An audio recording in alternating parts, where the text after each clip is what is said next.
Hi guys, this is Stefan, poker coach and founder of BecomeAnOnlinePokerPro.com. Welcome to this special video where I'm going to reflect on my experience playing NL4 for my bankroll building experiment. Now, the bankroll building experiment is a YouTube series where I abandon my regular games at No Limit 100 and No Limit 200 to show you what it takes to move up from the micros in 2013. Now, in this review, I'll talk about what you need to know to beat this limit and continue moving up the stakes, and this is just in order to ensure that your own bankroll building experience goes as smoothly as possible. So what you're going to get in this video is the keys to crushing this limit, and after that I'll even share 3 adjustments with you that you can use to that you can easily implement into your own game and use to boost your win rate already today. I'm pretty excited about sharing all this stuff with you. But first things first, guys, the keys to crushing No Limit 4. What do you need? Well, you need a solid overall game plan. This is very important. What do I mean by a solid overall game plan? Like, you need to know positional pre-flop play. You need to have a strong c-betting game. You need to have an overall idea about the different player types you're going to be facing and how you're going to be beating them. And now this solid foundation will help to ensure that you make good decisions on the turn and the river where the pots are getting bigger. So how do you get this solid foundation then? Well, there's a lot of ways you can get it. One way is to grab my free course, which is in the description. I've made it specifically for this purpose. It's tailored to give you a solid overall game plan. Another way is to read the sticky threads in forums. Third way is to pay for a video subscription and you know, go through a video site and watch a bunch of videos and learn that way. No matter how you get your solid overall game plan, the important thing is that you get one, because this is going to be your starting block, your foundation for which you're going to be building on. And you know, having a solid foundation is so incredibly important. And of course I'm going to say that my free course, since it's built for this purpose and since it's written in one collective piece, that'll be better to help you, you know, piece together the different pieces of the puzzle. Yeah, so that's part number 1, a solid overall game plan. You need a solid overall game plan. Part 2, you need to review your big hands. This is so incredibly important. When you're playing at these lower limits, and especially when you have a solid overall game plan, your mistakes, the thing that's holding you back the most, is not going to be your small pot play. It's not going to be whether or not you're c-betting one board or another board. It's going to be how you're playing your biggest hands, how you're maximizing your value, and when you're getting away from huge losses that you should be avoiding. So the best way to really learn to play better in these big hands is just to review your own play. You need to use a piece of software like I use Poker Tracker 4 that kind of gathers all your hands. It keeps all your hands in a database. Then you can then go back and go over them again when you're away from the tables. And what I like to do, like, depending on who you are, you can do it after every session, you can do it every 2 weeks, you can do it once a week. The thing you do is you go over your biggest losers and then you try to analyze them. See, should I have done something different in this spot? And in that case, what should it be? How should I act differently? Kind of write down your logic for doing what you did. Then post the hand on the forum. Let everybody tell you their own opinion.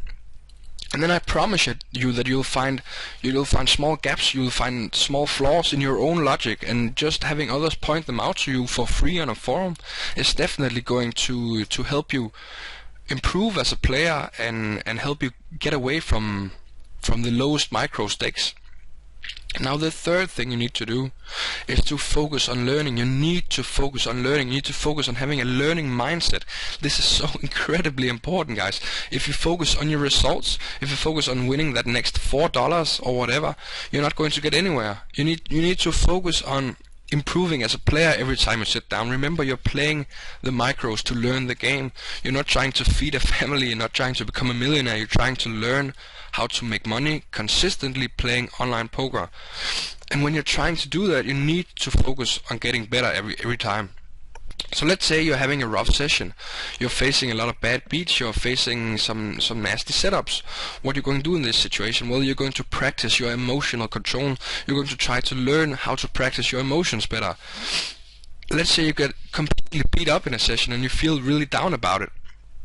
Well, you shouldn't really be, because your own poker play is not a reflection of you. You doing bad in poker is not a reflection of you as being a bad person. Your results in poker are not you. They are not a reflection of you. They are external to you. They are a piece of data that you can use to analyze and review in order to become a better poker player. So whenever you have a really bad losing session, well, you have another piece of data that you can use to analyze and review in order to improve yourself. Like, this is the mindset you need to have, guys, and with this mindset you're going to be able to move away from the micro stakes extremely fast, as long as you focus on learning, focus on improving. So that's really the 3 keys to crushing No Limit 4. If you implement all of these 3 keys, then I promise you, you'll be out of No Limit 4 in no time. You see, I managed to do it in 10 days, and I didn't really play all that much. And we ran bad as well. It's my graph here at the at the bottom right. You can see I won $55, but I actually ran quite a bit below expectation. Like, we should have been up $75 according to our EV when we were all in. And if you are confused about these different lives, I definitely recommend you go check out my blog. I explain it over there. But let's move on to the 3 adjustments you can make to instantly increase your win rate. The 3 adjustments you can instantly implement to increase your win rate are stealing the limp pots. You need to be stealing limp pots, especially in heads-up situations. So whenever you're seeing a flop heads up with a guy in a limp pot, unless it's an extremely bad board, you should almost always just be betting full pot to take it down. Like, people are not going to be fighting for these pots. And if you're confused about hands to c-bet, then again, I strongly recommend you check out my course, and that's, you know, part of a solid overall game plan, having an idea of what flops are good for bluffing and so on. But you should focus on taking down these small pots. Poker is a game of small edges. Remember, we are calculating win rate in big blinds per 100 hands. Let's say a really solid win rate is something like 6 to 8 big blinds per 100 hands. Let's say that there's 3 situations every 100 hands where you could steal a limp pot. Like, just imagine your success rate is like just stealing in these situations will probably increase your win rate by 1 big blind per 100, which is insane. That's a huge amount. That's a huge increase in win rate just from stealing these limp pots. So definitely don't pass up on these opportunities, guys. Like, whenever there's 3 people in the pot, now, well, you need to have only the best textures, or you need to have flop some kind of pair, some kind of overcard, you need some kind of equity to go along with it, because since there are more people in the pot now, it's more likely that some of them is going to have something. So you need to be able to bet turns sometimes as well. So having some equity and having a decent texture is definitely going to help out.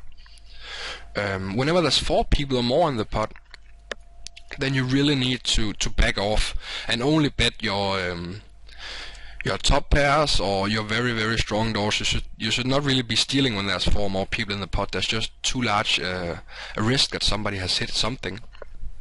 Now, the second adjustment you should make is you should focus on abusing the nits. Like, microstakes has a funny mix of different player types. There's extreme fish, and then there's extreme nits, extremely tight guys. So often you'll have a situation where you're in the button, and the blinds are 2 extremely tight guys, and it's folded around you.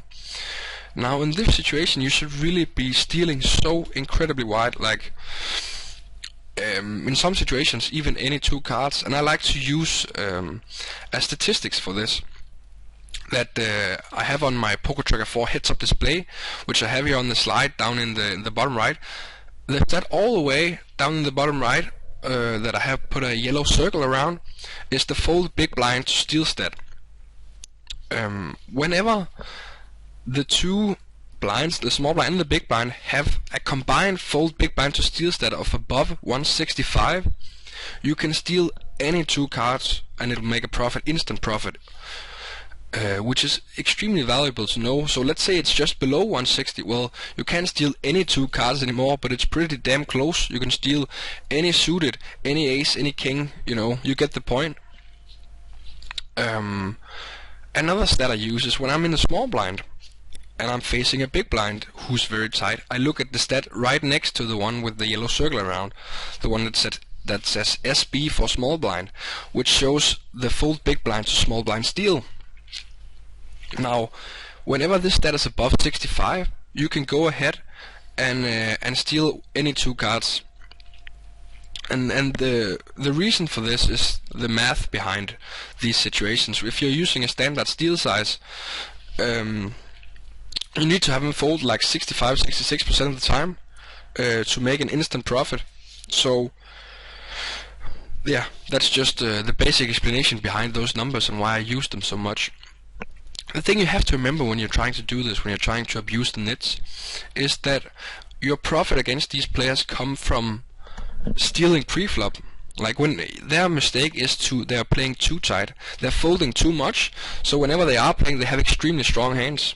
So the way you exploit these guys is to steal a ton when they're folding, and whenever they do play, remember they have a very strong hand. So the way you exploit people who only show up with very strong hands is to just fold. Don't pay them off. That's how simple it is, guys. So don't go ahead and think, okay, I'm stealing any 2 cards against this guy, now he sees a flop, now I have to fight for this one pot. That's a terrible mistake that'll end up costing you all of your profit, and maybe even more. Whenever you do see a flop against these guys, remember that they are so tight, they have a very strong hand most of the time, and your profit has already been made by stealing pre-flop. So don't put any more money into the pot when you're against these nits, and you're trying to steal very wide. I just thought I'd point that out because I see some players getting that wrong. And now the third adjustment you should be making is to maximize value against the biggest fish at the table. Now, whenever a really big fish has a strong hand, like whenever a fish has trips, he's not folding at any point to any amount in a hand. And so you should use this information to go for value that is larger than what you would normally be able to get.